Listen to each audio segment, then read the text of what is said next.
Hello, everyone, and welcome to FIT Authors Talk. My name is Brian Fallon, and I am the Interim Director of Faculty Development and the Center for Excellence in Teaching. I'm pleased to be guest hosting today's FIT Authors Talk, and I want to begin by reiterating my thanks to Greta Ernest and the Gladys Marcus Library for inviting me to guest host and for creating this excellent series of talks showcasing some of FIT's newest faculty members. I also want to thank Jen Brady for her work coordinating this event. Today's author is Dr. Hilary Davidson. Dr. Davidson is an associate professor and chairperson of the Masters in Fashion and Textile Studies program in FIT School of Graduate Studies. She is a dress, textiles, and fashion historian and curator who joined the FIT faculty in fall 2022. Dr. Davidson achieved a master's degree in the history of textiles and dress from Winchester School of Art, University of Southampton, and a PhD in archaeology from La Trobe University, Melbourne. She was curator of fashion and decorative arts at the Museum of London and has lectured, broadcast, and taught across a wide range of dress and textile history expertise.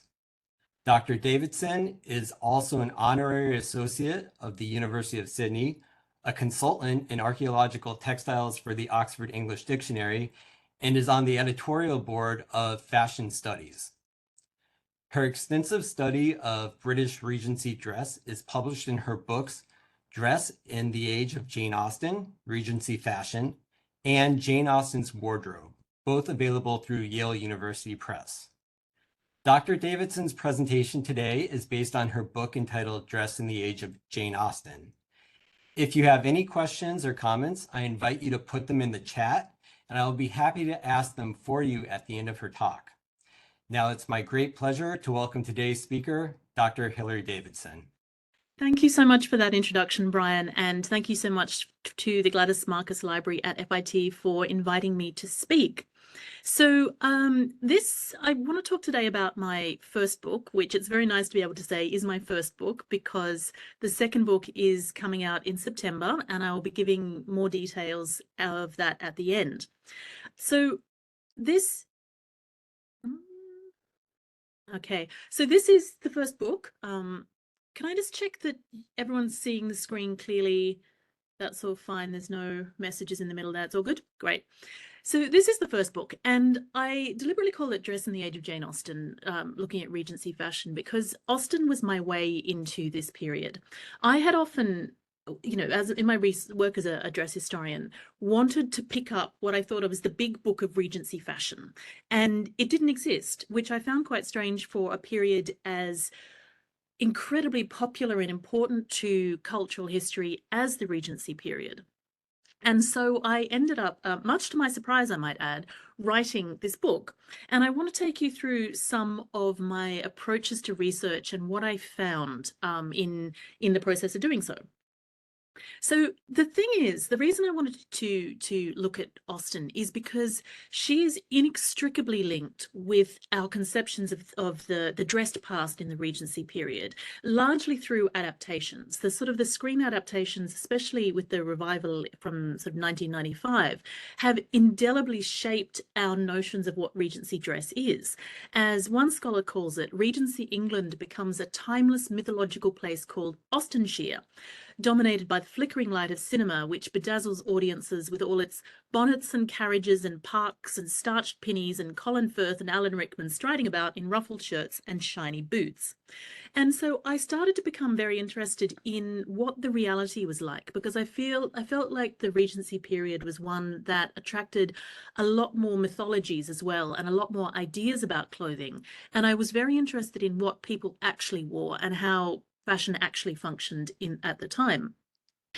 So I'd been doing some research into the life of Jane Austen in conjunction with a kind of a coat dress that survives in her in the collection at the Hampshire Cultural Trust. And just for those of you who are not fanatical Janeites, she was born in 1775 in Steventon in Hampshire in southern England. She had 6 brothers and one very beloved sister, Cassandra, to whom she wrote most of the surviving letters. The family moved to Bath in 1801, where some of the action of her novels is set. And in 1805, after her father died, the Reverend George Austen, they moved to Southampton, which is also in Hampshire. And so she's living with her widowed mother and her sister. They move around a bit, living with various family members, until in 1809 they finally settle in the village of Chawton in Hampshire in a cottage provided by her elder brother Edward, which still survives today. And although she'd been writing her whole life, and I highly recommend reading her juvenilia if you haven't, because it's a hoot, she completed and published the 6 novels for which she is famous between 1811 and 1817. She died in 1817 at the age of only 41 from a mystery illness and in Winchester, and is buried in the cathedral there. And her last 2 books, Northanger Abbey and Persuasion, were actually published posthumously by her brother. So Austen is very much foremost a social commentator, and in her works, dress is a nuanced social marker. So to look at kind of clothing through the lens of her life and works is to pinpoint niceties of character. And as well, her letters, they reveal a kind of a very lively sartorial interest, besides concerns about how to dress well on a limited income. And I think part of the appeal of the Regency period is that it's one of the first periods where we can see ourselves, our kind of modern bodies, in the past.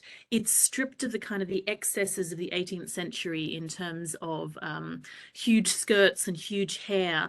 And it's, you know, this beautiful scene of a fair day, it's sort of people who look more like us. So when I was thinking about using Austen as a way to research Regency dress, I was approaching her not as this kind of monumental singular author, but looking at her as a resource, as an exceptionally observant woman who was part of what is now the best biographized, non-elite, middling late Georgian family. And this turned out to be a really good choice, because what emerged repeatedly during research is just how typical the Austens were as middle-class consumers. So the way that they acquired and wore and maintained dress fell within the general patterns of their status and income. And because Austen's fictional spheres were so closely modelled on her observations, they're a great resource as well. And so I was kind of very interested in moving beyond this screen pretty and looking at the kind of the realities of clothing. What's the kind of prosaic flannel underwear and lumpy stockings and what you do when the streets are covered in horse manure. So I decided to really start looking at Regency dress from first principles, assuming I know nothing, and research it from the bottom up. So if we look at sort of one of the most intimate layers for women, stays, what we sort of more popularly call corsets, really shaped women from underneath, whereas men's clothing was idealizing bodies through external tailored structures. And one of the key stylistic points of the Regency period is that as the waistline shortens in the mid-1790s, and as it did, lighter and more natural form garments came to be used. And actually, this is the point at which the word corset really enters the English language as a form of kind of light support for women. And what's very important about this is that women finally have 2 breasts in fashion again, rather than this kind of splendid 18th century monobosom. So Regency fashion is very focused on the bosom. Stays at the time were often sort of lightly corded that had a single busk in the middle for reinforcement. And in 1813, Jane Austen said, "I learnt to my high amusement that stays now are not made to force the bosom up at all. That was a very unbecoming, unnatural fashion."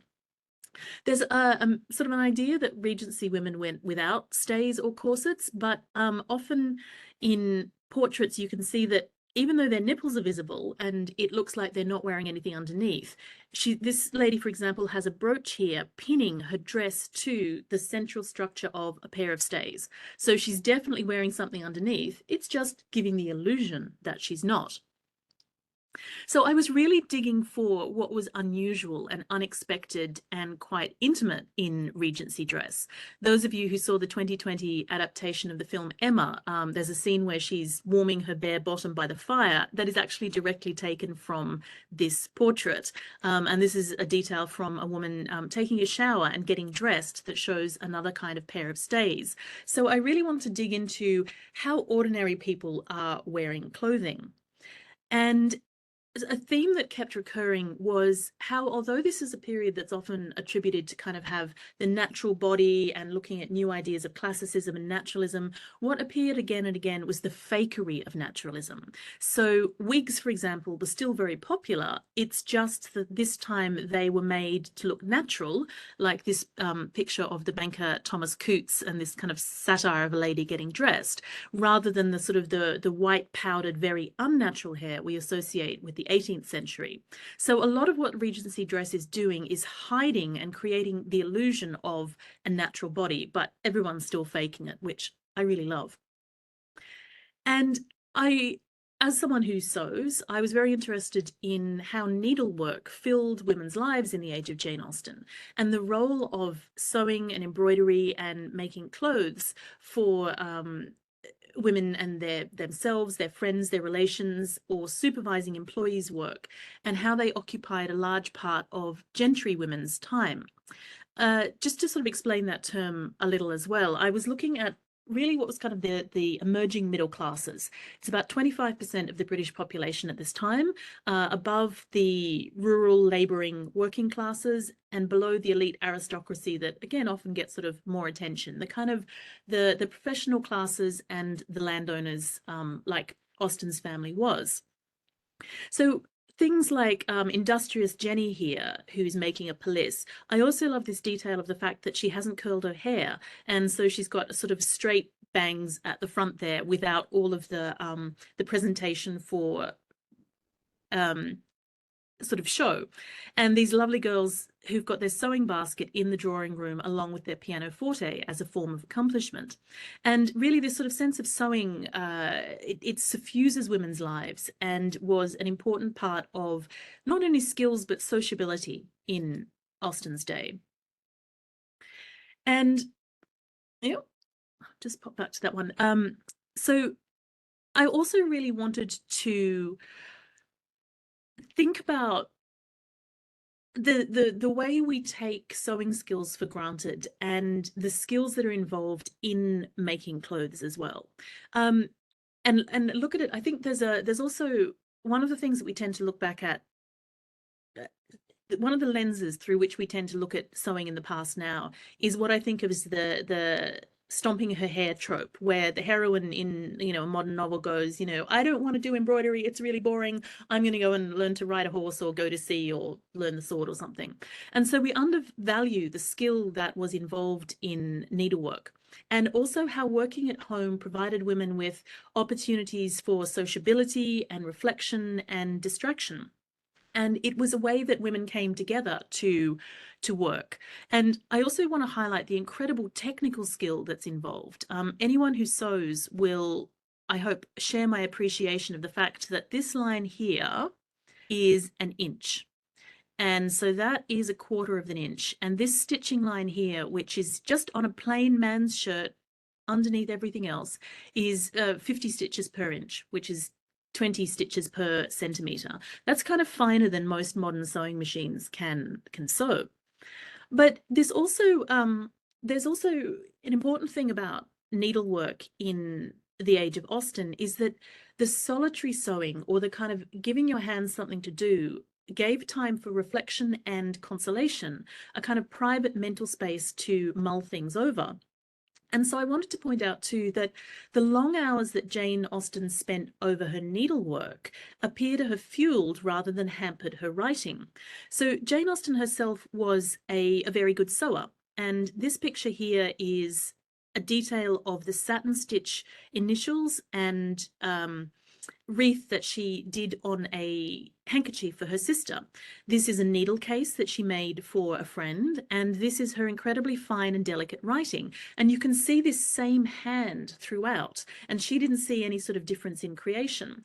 And there's a wonderful quote from her niece saying, "Aunt Jane would sit quietly working beside the fire in the library, saying nothing for a good while, and would suddenly burst out laughing, jump up and run across the room to a table where pens and paper were lying, write something down, and then come back to the fire and go on quietly working on as before." So I contend that she's actually using sewing as a way to think about her novels, and it's actually enhancing her creativity. So I also want to look at how women actually got clothing, because this is an age of bespoke dress. There's very little that can be bought ready-made.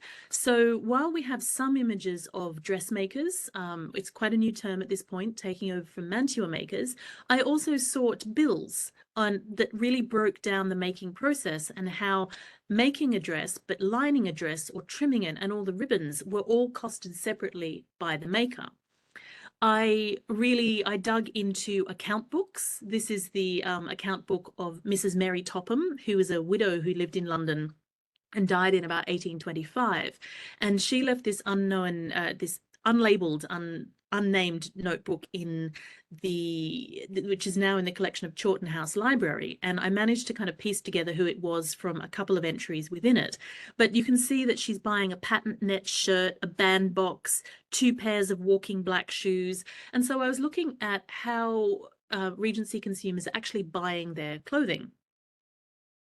And so things as well like this picture of a shoe shop, how are things being retailed? How do you actually go in and buy the clothes that you want? This is kind of the beginning of the grand 19th century mercantile and material prosperity in Britain that has, the shop displays are going to be rapidly changing. Another thing that I came across in the book was the importance of haberdashery and trimmings in making fashion, especially for women. There is really a sense of the difference between the gown underneath and what it's trimmed with. And a lot of the fashion making is in these bits of chenille and ribbon and cord and tassels and braid. And once you get into sort of the late 18 teens, flat bias tape rouleau. And so how this kind of the addition of what makes style and how you do that through changing the outer gown was another theme that came through strongly. There's also kind of a number of garments that are really emblematic of dress in the Age of Jane Austen. The bonnet is one of them, but the bonnet is also quite a new garment at this time. The notion that sort of the idea of a bonnet was originally a sort of a soft cap, more like what's sort of still called a Scotch bonnet, or more like a tam o' shanter. And so on their head, women are wearing little caps for being at home and during the day, and then topping them off with bonnets that were kind of originally brimmed hats that got pulled down around their ears and started to enclose their face. And they were also a great site for fashion making, because you can a bonnet is cheaper to buy than a whole new dress, and because it's got a hard structure, you can use all of those haberdashery and just pin things on. You can pin on fake flowers or grasses or different kinds of ribbon. So they're not only important as a kind of a marker of style, but also as a very quick way, a site of style mobility. And they appear throughout Austen's letters and the novels. There's a lot as well. One of the sort of the great fashion rivalries is between London and Paris, and has been for a very, very long time. So I wanted to try and see how to get back into the sense of the eye of the Regency consumer. How did they see difference? What was French style and what was English style? And how could you tell the difference? How do we rediscover the period eye? So I love this picture here. It's called L'Emprunt Mutuel, the mutual loan. And on this side, these are English girls dressed as in the French style, and these are French girls dressed in the English style. And unpacking the nuances of their clothing and what exactly makes French and English style has been sort of a long, slow process. But I've got it now, I think. It's interesting as well when we think about fashion too, because the notion of fashion rather dominates discourses about clothing or dress, by which I mean all of the ways that we adorn our bodies. And so thinking about this kind of difference between style and fashion, it's sort of what Austen calls elegance. While what is elegant changes with each age, her kind of highest approbation of something is that it's very elegant. She was an elegant woman. And that's, I think, how they're kind of conveying a sense of wearing what is appropriate. So Jane Fairfax in the novel Emma, for example, is very elegant, remarkably elegant. And the fantastically vulgar Mrs. Elton is described as neither feature nor air nor voice nor manner were elegant. So, no points for her. And propriety and neatness were kind of considered parts of this elegance. So to move to men for a second, because there were some in the Regency, there's a strong influence in sort of new forms of dress that are kind of coming up from below in a different way. So for men, that's particularly the influence of the riding dress. So what men wear on horseback, grooms and jockeys. So the jockey hat became quite fashionable for both men and women. Details of men's coats like the multiple capes became incredibly popular as well. And this notion of riding costume, which had been worn by English country squires for a long time, actually rose up to become the dominant look for men. So this kind of practical woolen clothing with a well-cut coat that's open at the front for riding, strong breeches in wool or in leather, with an excellent fit, comfort, quality materials, and not having sort of the ostentation of the French, became very, very popular. And it really, so sort of a polished version of riding costume became the standard for menswear from this period. And it's really kind of the origin of the woolen suits that we have with us today. Women also had riding habits made by tailors for both men and women. And the beauty and density of men's clothing in the sort of these felted wools that are so tough that you don't need to turn the edges in. You can cut them and they stay very crisp. Really contrasted with the delicacy of women's dress, about which I'll go into more detail later. But I love this kind of once you start digging in, looking at the individuality of fit, that this rather tall and rather stout gentleman compared with a shorter and slimmer gentleman, you can see how these wools are straining over the body, or how a short tail coat on one man becomes longer. And I was really seeking for images and examples that gave that sense of how fashion interacts with dress, and how the ideals of clothing at any one time work on real bodies and in daily life, that kind of the difference between a beautiful screen costume and the things that we all put on to go to work.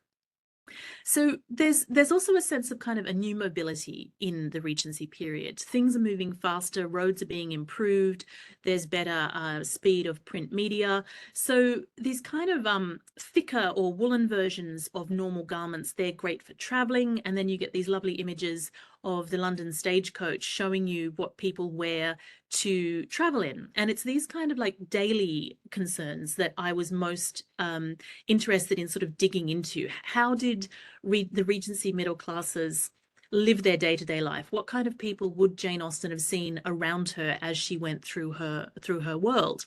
I think this is also a great point to sort of look at the issue of being cold, because women are wearing muslin dresses which are light and filmy, and I'll go into in a second. And so one of the questions I got asked the most when I was writing this book was, but how did people keep warm? And these kind of woolen garments and traveling clothes were a great way to do that. And there's a fantastic quote from the Maria Edgeworth, the Irish writer, that about a Lady Frampton who greeted her in worsted stockings just as she alighted from her travelling carriage, and the issues about which as Austen talks about in Northanger Abbey, that open carriages are nasty things. A clean gown is not 5 minutes wearing them. You're splashed getting in and getting out, and the wind takes your hair and your bonnet in every direction.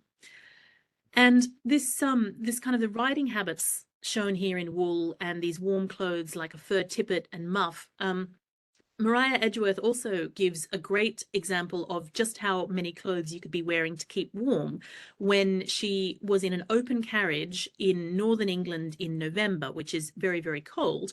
She was wearing first my grey cloth gown, meaning a woolen gown, secondly, a furred pelisse, which is a kind of coat, third, a red shawl, fourthly, a large fur tippet. Besides all these coverings, I had a great box coat over my knees. In short, I was warm as a dormouse, which is a very different image from sort of, ladies fainting from the cold because their clothes are inadequate.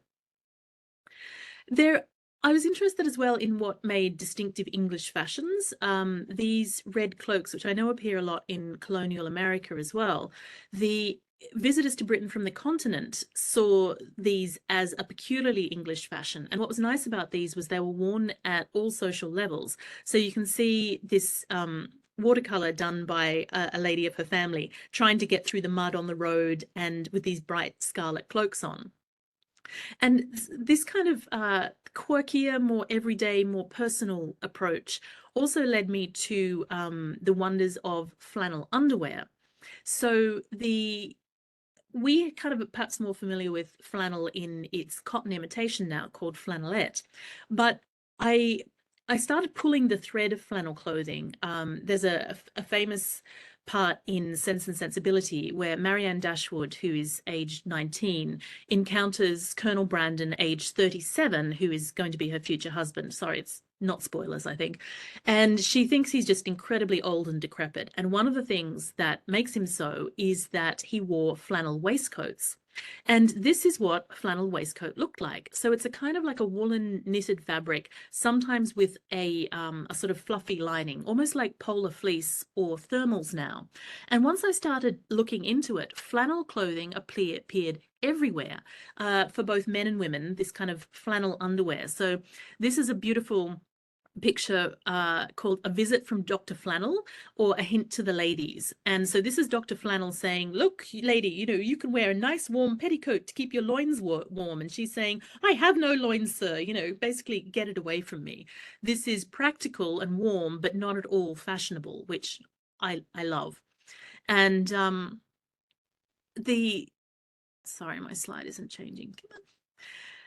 These kind of flannel drawers as well are worn underneath men's clothing. But the more I looked, the more I realized that this kind of clothing that can keep you warm and both but also wick moisture was really important to military success. So this is female patriotism of men going off to war being completely encased by their womenfolk in warm wool flannel.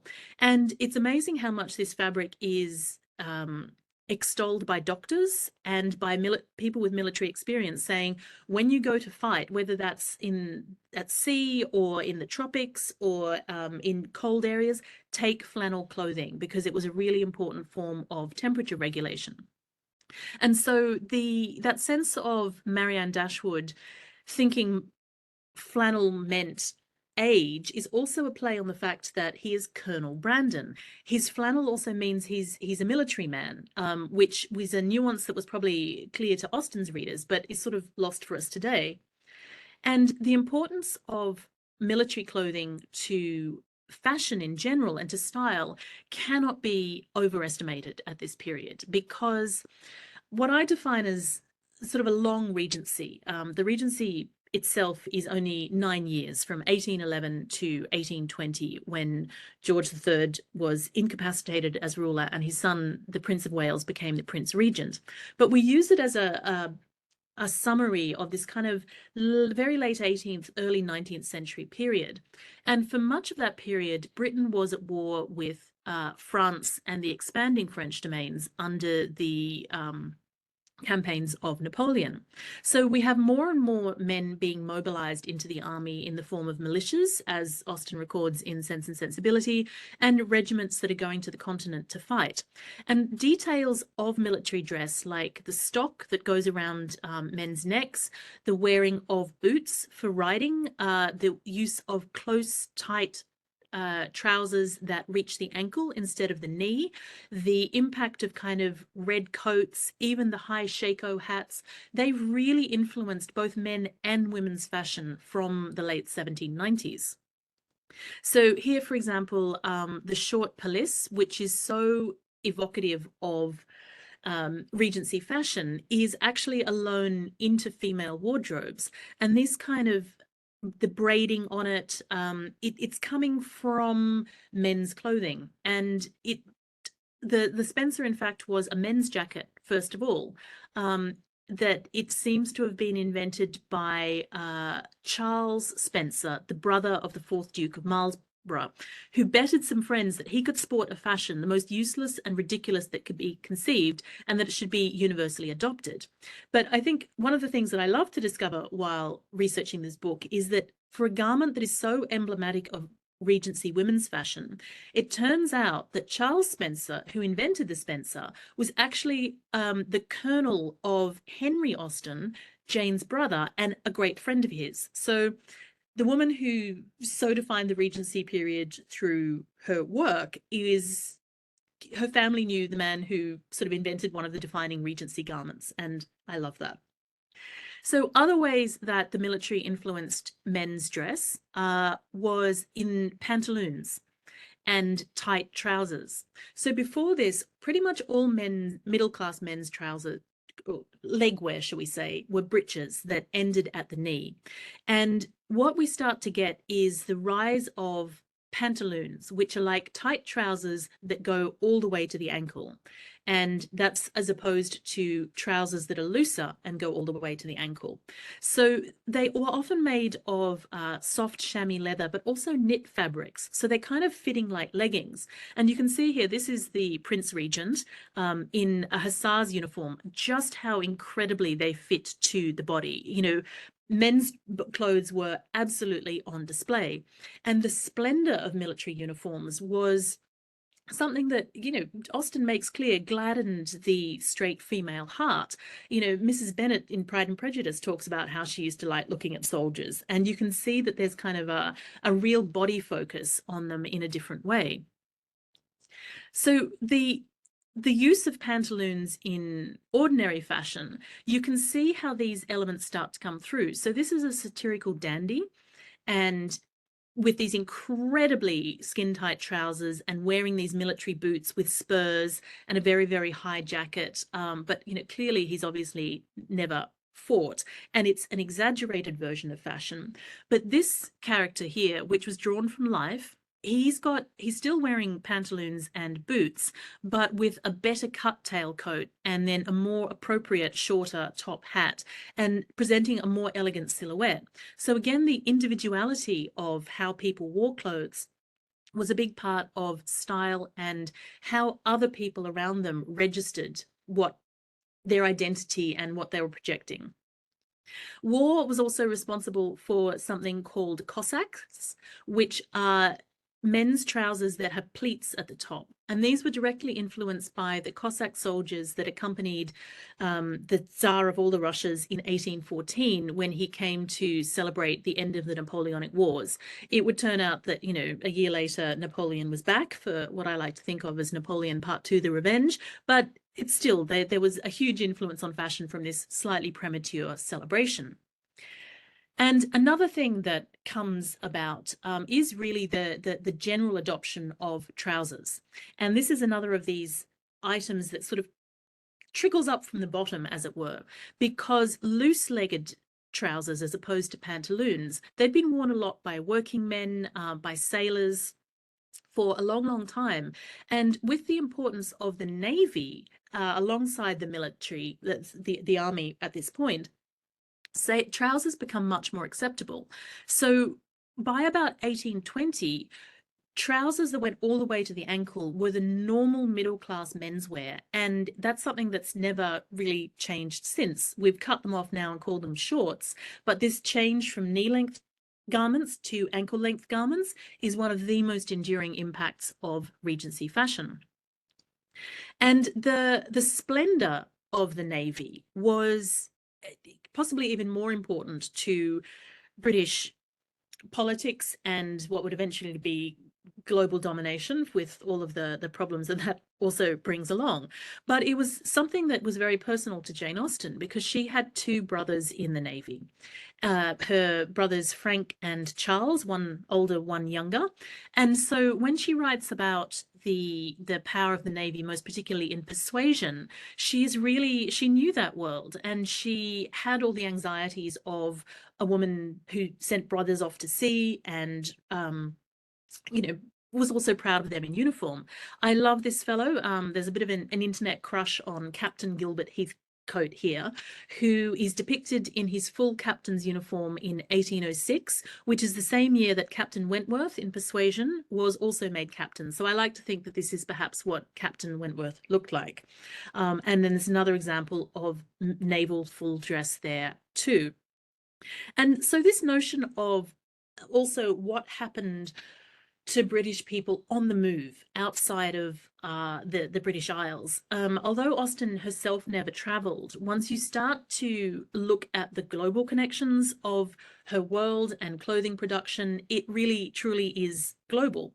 And so when I sort of looked further afield into what was then called the West Indies and the East Indies, so Caribbean and Indian and Pakistani areas, as we would call them now, and trying to sort of see how Britons exported their notion of Britishness through their clothing. What did they do when they were taken out of, this island with a particular climate, with particular cultural norms, and how did they preserve Britishness when they went abroad? But one of the other things that I really wanted to emphasize in the book, the chapter structure is actually designed to end up at the farthest point that we can have. So I start with the notion of what goes closest to the body, the self, and then what's worn in the home as kind of the next closest sphere that they moved in, then to the village, then to the country, then to the city, then to the nation, and then out into the world.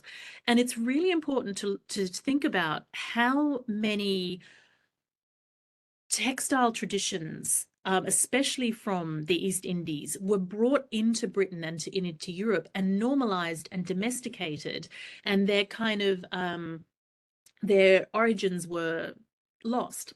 So muslin, which is the name for this incredibly fine white cotton fabric, it's sometimes called mull in America to sort of distinguish it from the kind of unbleached cotton muslin that you make pattern toiles out of.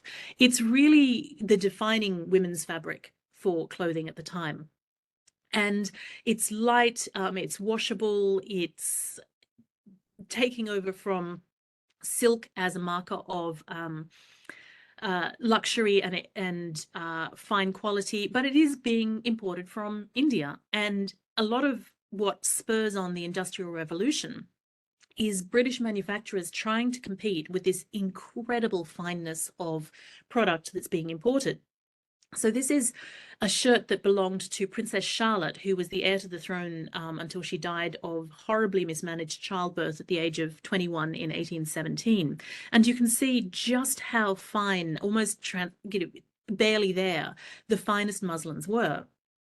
But I sort of started to think, maybe we've been missing a trick as well about further Indian influences. One of the big discussions about dress of this period is how the classical or neoclassical mood influenced clothing. That this kind of little white dress is inspired by excavations at Herculaneum and Pompeii, and a return to an appreciation of more austere Greek, Roman, Egyptian classical styles. And that's often where this sort of high-waisted look is attributed to.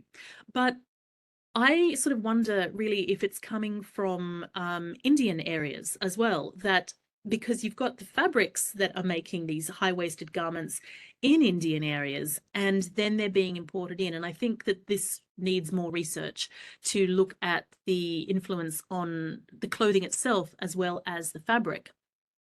And one of the other influences that muslin has on dress is to really to enhance the desire for transparent fabrics. So we get new technological innovations like lace making machines that come about in 1808 that start to include a kind of translucency in dress in other ways as well, in gauzes and nets, that allowed women to change the color of a gown just by putting on a different color petticoat. And so I really started to it changed the way I saw clothing, because I was seeing the impact of technology on fashion and how innovations in machinery are influencing what people are wearing in very direct and immediate ways. It's one of the reasons I find the Regency so exciting. And of course, the influence of shawls. It's another of those sort of defining garments of Regency fashion. Everyone's always grabbing a shawl, but they are, of course, Kashmiri originally. And English women seem to have adopted these first in the 1760s, but they really became fashionable in the 1790s. One of Austen's cousins wrote that she hoped another of her cousins was repelling cold with her new fashioned shawl in 1796. But again, while manufacturers in Britain and in France are imitating these shawls, the original item handmade in Indian areas is becoming more and more valuable. So when in Mansfield Park, William Price, who is the younger brother of our heroine Fanny, he is a midshipman, and he's going to go to India. And Lady Bertram, their aunt, who's very lazy and indolent, the only thing that seems to get her excited in the whole book is that she might get an Indian shawl. And she says, William must not forget my shawl if he goes to the East Indies, and I shall give him a commission for anything else that is worth having. I wish he may go to the East Indies, that I may have my shawl. I think I will have 2 shawls. And that's all she cares about. But again, the notion of how you get a shawl really brought me to something that I was not expecting to find so much amongst Regency consumers, which is cheerful middle-class crime in the form of smuggling. So this is a letter from Jane Austen's sister-in-law, Fanny Austen, who married one of the naval brothers, Charles, and they were staying on a boat in the English Channel, and Fanny's family came from Bermuda, and they sent her a box of goods from home. And so this is a great example of how they just intercepted it. She sent the little boat from the ship that she lives on for the box, that take it directly off the ship. And because she knew the articles in it were most of them seizable, so she just kind of takes it before it actually gets to customs, unpacks it, and then sends it by local English post to her family in London. And the more I looked into this, the more I discovered that everybody is smuggling clothing everywhere all the time in Regency Britain. And the Austen family definitely cheerfully smuggled it as well. So when you see things like, these terribly respectable ladies, like this is Hannah More, the author, in her shawl. And I love this lady because she reminds me with her eyeglasses of Miss Bates in Emma. They're wearing these kind of what looks to us now very respectable items, but they're items with a global history that have like a huge amount of fashionable desirability, and again are spurring on British manufacturers to make and surpass them. So there's shawls are actually requested from French smugglers who are going across the channel by shopkeepers along the English Channel there. They put in orders with the smugglers going, please bring me like 24 dark colored ones, but nicer than the ones you got last time, because they weren't very good quality. It's that normal that it's, you can order from smugglers. But I also, the power of the sea and the power of family connections too is really important for this kind of more global interconnected world. So one of the reasons that William Price, fictional William Price, could bring back Indian shawls was that men in the Navy and the Merchant Navy got what was called privilege, where they were allowed a certain amount of duty-free goods to bring home. And again, I sort of really want to emphasize that although Jane Austen is seen as this sort of British focused, concerned with domestic sphere, the kind of the small local doings of her neighborhood, her brother Frank actually managed to be a fashion transmitter halfway around the world. So there's a letter again from Fanny Austen thanking brother Frank for his China present, and she sends a bit of it to her sister, and this is at the point where she's living in Halifax in Nova Scotia. So by September, she's got some fabric in hand that had come in August. Frank Austen had returned home from a journey that had traveled from Canton to Madras, around the Cape of Good Hope, Good Horn, doesn't matter, back to England. And he was part of the Navy, but serving as an armed escort for 13 East India Company ships. And so the silk that he brings, it's a piece of, in another letter, she says it's India crepe. I'd say he's almost certainly bought this in either India or China. And it's only after this period, after about 1811, that we see Jane Austen and Cassandra both having China crepe dresses. So to me, it seems very possible that just through one person, Frank is buying fabric and then disseminating it to his family in Britain and then across the Atlantic, showing the power that these connections had, and just how much the world could be even in a small village. So I'm going to sort of finish up roughly there and get to the new book, but I just want to emphasize one of my favorite pictures of this period, which is the Clifton Assembly in 1818 by Relinda Sharples. And it really summarizes this sort of point that we reach in the Regency of kind of black, dull, sober men with shining, decorative women. But it's also full of these fabulous little clothing details of a chapeau bras held under the arm and a gilt edging to a Hessian boot and a fan and caps. And so I really sort of want to end on the point there that we read Austen and reread Austen for the pleasure of her observations. And through the book, I wanted to look at how, by unpicking how Austen saw the clothing of the people around her, we too can learn to reread it. And that it's not just fashion, it's about complex identities of personality and family connections and trade and class and occupation. And so I hope that the book really kind of changes how the readers both think about Austen's work, but how they encounter Regency dress. And basically, I had so much fun doing that one that I ended up doing a second book, which I conceived in lockdown when I in Britain. I got stuck there and I had lots of time to myself, and I thought, wait a second, nobody's ever looked just at what Jane Austen wore. And then I thought, well, I'm probably the person to do that, having just finished dressing the Age of Jane Austen. And so I came up with Jane Austen's wardrobe. So this is an in-depth exploration of what we can know that Jane Austen herself wore, which is based on her 161 letters and the surviving objects, that dress objects that belong to her, like a shawl and a ring and a bracelet. And so it's really the first time that all of Austen's known dress and accessories have been published together. And that is coming out in September this year. And there will be a book launch at FIT. So I sort of doing a little save the date there. So that concludes my talk. If you want to know more, you can read the book, which is in the Gladys Marcus Library, or you can buy it online. And otherwise, I think we've still got time for questions. So I will stop it there. Absolutely. Thank you so much, Hilary. I want to remind everyone that if you have any questions, you can put them into the chat and I'll ask them for you, but I'll get the ball rolling. I was wondering if you could speak about how you developed an interest in dress during this period, and how has writing on this topic changed your perspective on contemporary dress? So I started, I was very lucky that I got the chance to reconstruct the only known body garment that belonged to Jane Austen, a kind of a pelisse, which is this coat dress.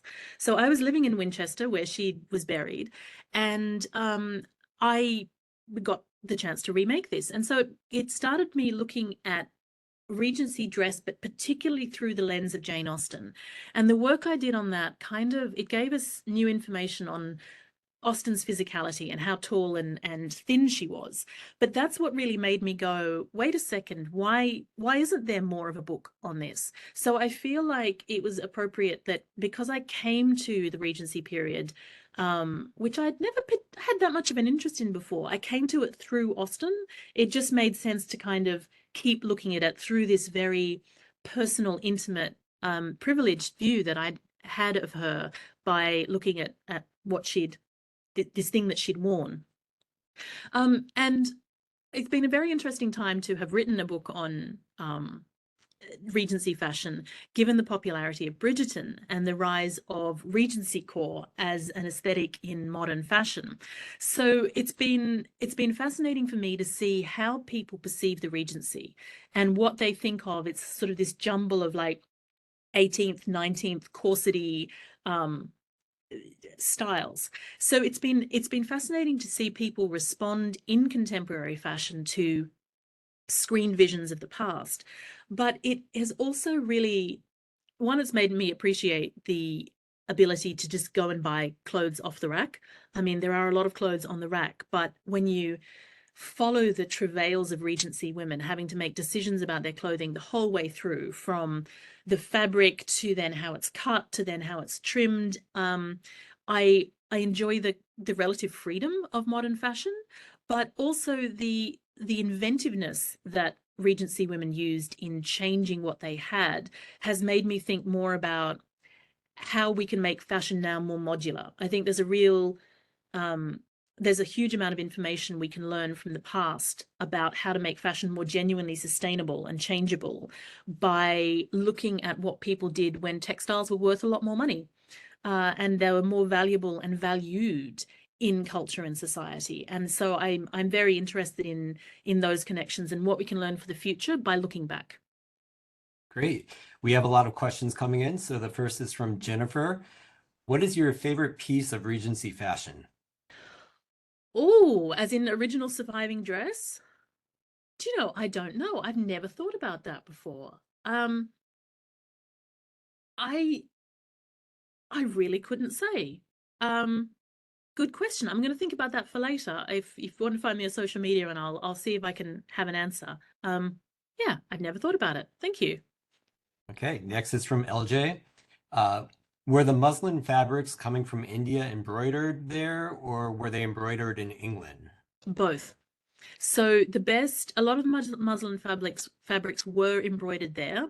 And again, the words that we use for them in English, like sprigged or spotted, they really erase the traditional names for the techniques in India. Like, so doruka is spotted, and it's a double-sided spot. And these are very particular techniques. Jamdani has patterns woven into it. So a lot of the textile manipulation was done and then imported, but when it got to Britain, they kind of called it other things. Some muslin was embroidered in Britain, so women could do it themselves and tambour it, but a lot of it came in pre-done.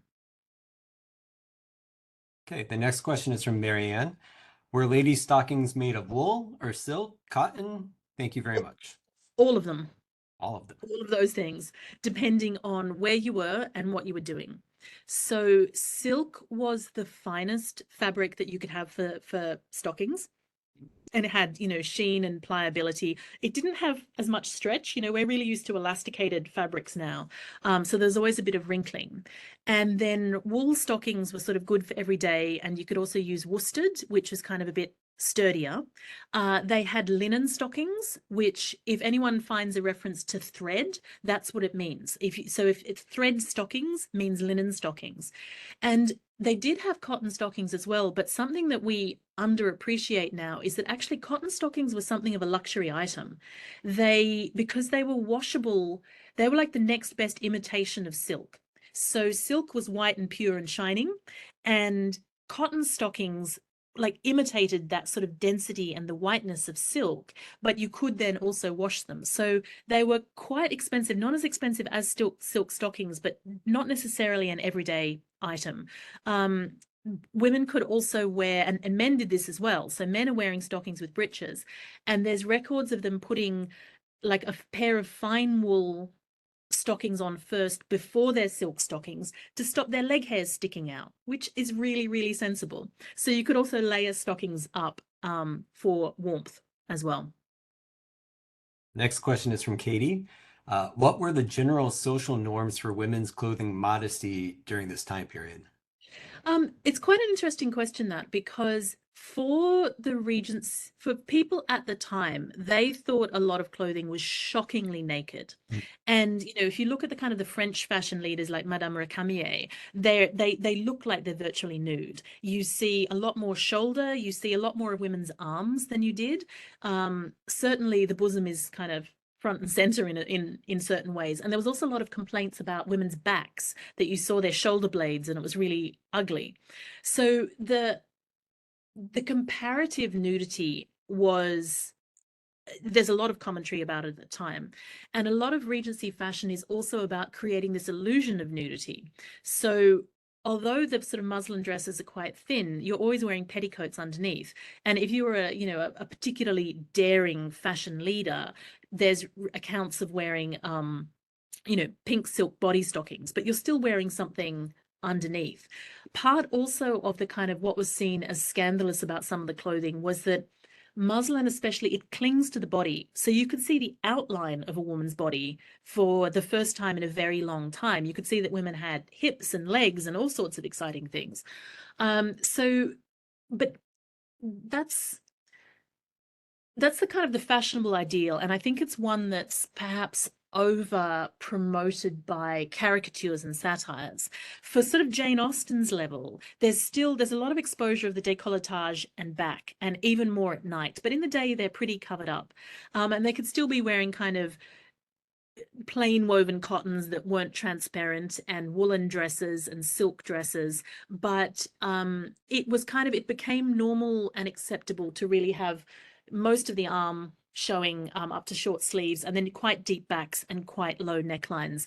But the degree to which you negotiated that was very much a matter of fashion, individuality, money and class to a large point, because the rich aren't mad, they're just eccentric. So it was more on display than there used to be, but it's not like everything was hanging out if you're putting out the washing in rural Hampshire. Okay. Abby would like to know if there are any good books or resources on the poor or working class people's clothing in the Regency era. Yep, absolutely. There's a great book called The Dress of the People by John Styles, which looks at working class and plebeian dress sort of through the late Georgian period up to about 1830. And then there's also The Dress of the Poor in the 19th Century by Vivian Richmond. I would love to write a book on Regency working dress. I've got all the material for it that I found on the way, but time is a factor. But I would highly recommend both of those for a really good, well-researched, scholarly look at what, in essence, the majority of the population are wearing. Next question is from Brian. Hi, Brian. Brian asked, was there any smuggling of men's associated garments happening at the time? Very good question. It does seem to be more the fashionable items. So what's smuggled across the channel is largely lace, gloves, and shawls. What's smuggled internationally is more of the kind of the luxury fabrics and luxury items like shawls. I've not, unless there's kind of things that are incorporated into men's dress, like fine muslins or a French lace, or particular kinds of silk, they'd be more getting the materials rather than specific items of men's clothing, as far as I've found so far. Next, Katrina writes, I loved what you said about the modern body was seen for the first time. Why do you think they became hidden again after the Regency period? That's a really good question, and sort of the whys of how things develop. For those less familiar with fashion history, what basically happens is that women are a column at about 1800, and then slowly, as the Romantic period, as we can sort of call it, increases during the 1820s, the 1830s, the 40s, and then by the 50s, we've reached, the woman as on top of this huge crinoline caged skirt. So very roughly, there's the kind of the role of women changes, the rise of the middle classes. To a certain extent, it's also about the cheapness of fabric, because what the Industrial Revolution does is it makes more fabric available at lower prices. So humans being what they are, instead of making more clothes with the same amount of fabric, they're like, but we can just put more in and make bigger dresses. So there's partly technological, it's partly social, partly philosophical, and like a stronger look at the romantic influences of the Gothic and the past. But I think it's a sort of a complex and multifaceted question. Yeah, I don't feel I can do it true justice in a short summary, but it's a very good question. We have just two more questions. Do we have time to answer them? It's now 6 p.m. Yeah, I think You so. you have some time? Yep. Oh, great. Okay. So this next one is from Sam. It's a little lengthy, so bear with me. You mentioned the sturdiness of hats and bonnets in women's fashion being more inexpensive than a new dress for a woman who desired to update their wardrobe. Later, you mentioned how popular lace and net material became because a woman would make a new dress by wearing a differently colored petticoat. Do you see a connection between status and access to an expansive wardrobe during the Regency period? How critical was variety in the wardrobe to status? There's absolutely a connection there. Basically, the more status, but also, you know, resources you have, and resources isn't necessarily money. It's partly money, but it's also friends who go to London and can describe the fashions for you. It's also your brother who's going to China and can get you cheap silk. There's a lot of kind of personal resources there. So that sort of the fashion becomes more modular. In that sense, you can kind of make more fashion combinations with fewer with different items, like the bonnets and like the slips and the petticoats. But I think what's important to also emphasize, and what that John Styles book that I mentioned previously emphasizes, is that fashion at this point is becoming more accessible to people lower down the social scale, that you can add a cheap silk ribbon, that you can add a fake flower, that you can alter your dress yourself so that the waistline's at the right point, even though it might be made of a coarser cotton. And especially after 1815, when haberdashery becomes a lot cheaper because Napoleon's been defeated and trade can sort of continue as normal, there's a flood of all of these small little things that can decorate clothing. And there's lots of records of what's essentially working class girls, and servants and laborers who are able to buy more fashionable small things. So they can update their bonnet, they can add a little trim here. And that's also starting to cause a bit of nervousness for the social classes above them, because then if what servant girls are looking fashionable, how can you tell that they're servants? The social order is completely disrupted. So there is a sort of a status and also a connoisseurship involved in that, but there is more things being produced at cheaper prices, which means that more people can purchase them as well. And so again, another reason I find this period really interesting, for the kind of the rapid changes that happen along those lines. Great. Final question is from Mio. Did Jane Austen have any favorite fashion icons that she mentioned? No, not a one.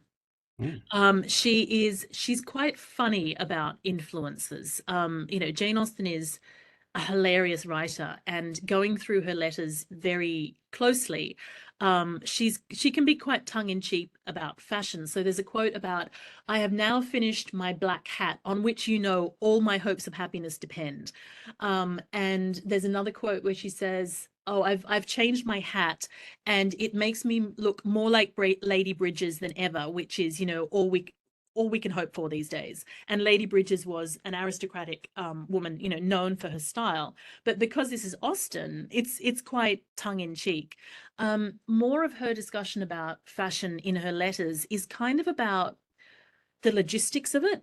She often bought fabric with her sister, and they had dresses made the same way. So there's a lot of things about, well, are you going to get yours made up? Because if you're going to get yours done later, I'll wait and get mine made up at the same time. Or you're going to be in Bath. Can you please get me, I need fabric for a pink dress, a brown dress, but I'm going to get another yellow one, but I'm going to get that when I'm there later. But if you could choose, that would be great. And it's very much about the kind of the organization of getting clothes made. And sometimes there's a real sense of delight in fashion, like when Austen goes to London and she's like, oh, you should have seen the hats in Cranbourne Alley, but I'm going to wait to shop there until you come up and then we can choose together. Or one of my favorite quotes, which is, I have been spending all my money, but what is worse for you, I've been spending yours too, on a kind of pretty muslin that's exactly the kind we like. And, you know, basically it was there and I thought I'd buy it as not, but, you know, if you don't like it, we can do something else with it.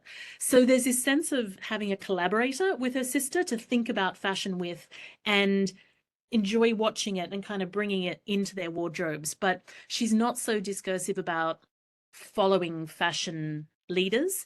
But on the other hand, we only have 161 of an estimated 3,000 letters that she wrote in her lifetime. So I think a lot about what was in the ones that we didn't get to read.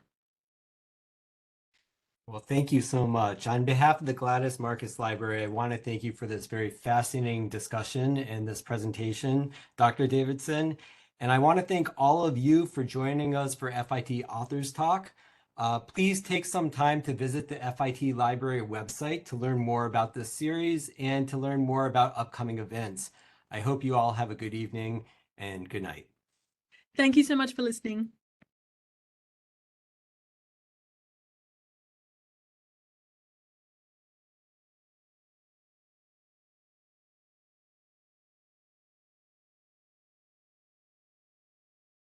We good, Jen? Yep, we're all set. Okay.